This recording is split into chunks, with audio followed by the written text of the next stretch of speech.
যারা গোলাম আহমদ কাদিয়ানীকে শেষ নবী বলে, যারা বলে আল্লাহ ভুল করে গোলাম আহমদ কাদিয়ানীর উপরে নবুয়ত না দিয়ে মুহাম্মাদের উপরে দিয়েছে, বলে নাউযুবিল্লাহ।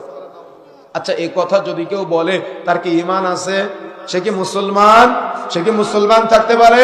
অসম্ভব, হতে পারে না। এই জন্য যদি কেউ আপনাদেরকে পথভ্রষ্ট করে তাহলে সতর্ক থাকবেন, সাবধান থাকবেন।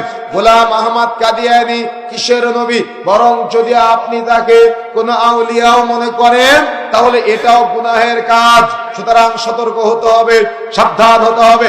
যদি কেউ এটা বিশ্বাস করে সে তো মুসলমান থেকে বহু দূরের কথা, সে কখনো মুসলমান থাকতেই পারে না, ইসলাম থেকে খারিজ হয়ে যায়। এই জন্য কাদিয়ানীরা রাষ্ট্রীয়ভাবে কাফের ঘোষণা করা উচিত। ওরা কখনো মুসলমান না, ওরা কুফরির সাথে সম্পৃক্ত। কাদিয়ানীদের মসজিদে আপনি সালাত আদায় করতে পারেন না, অর্থাৎ কাদিয়ানীর সাথে আপনি আপনার মেয়েকে বিয়ে দিতে পারেন না।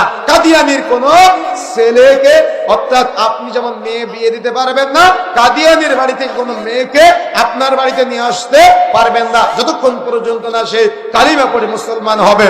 এই জন্য এরকম মুসাইলামাতুল কাজ্জাব থেকে শুরু করে গোলাম আহমদ কাদিয়ানী, এগুলা নাম প্রসিদ্ধ আছে, কিন্তু 40-এর অধিক মিথ্যা নবীদার আমাদের সমাজে বহুরূপী বহু জায়গায় দেখা যায়। এদের থেকে সতর্ক হতে হবে, সাবধান হতে হবে।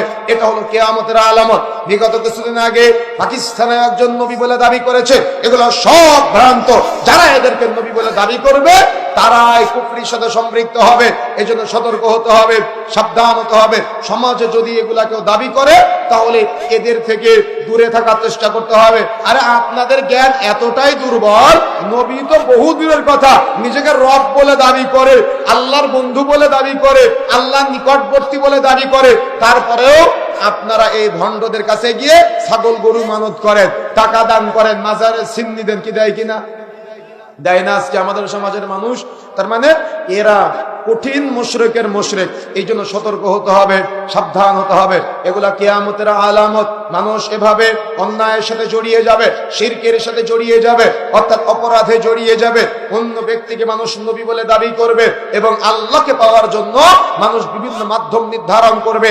দেখবেন আজকে বাংলাদেশের বহু মানুষ শাহজালাল, শাহপরান, খান জাহান আলী, শাহ মখদুমের মাজারে চলে যায় সন্তান পাওয়ার জন্য, ব্যবসায় বরকতের জন্য, সন্তানের পরীক্ষার ভালো রেজাল্ট করার জন্য। কবরের কাছে গিয়ে বলতেছে, বাবা বাবা ওঠো, বাবা একটু উঠে কলমটা পড়ে দাও যাতে করে আমার ছেলে ভালো রেজাল্ট করে। কি দেখেছেন না আপনারা? এগুলা দেখেছেন কিনা? দেখেছেন না? ভণ্ড হুজুর কবরের পাশে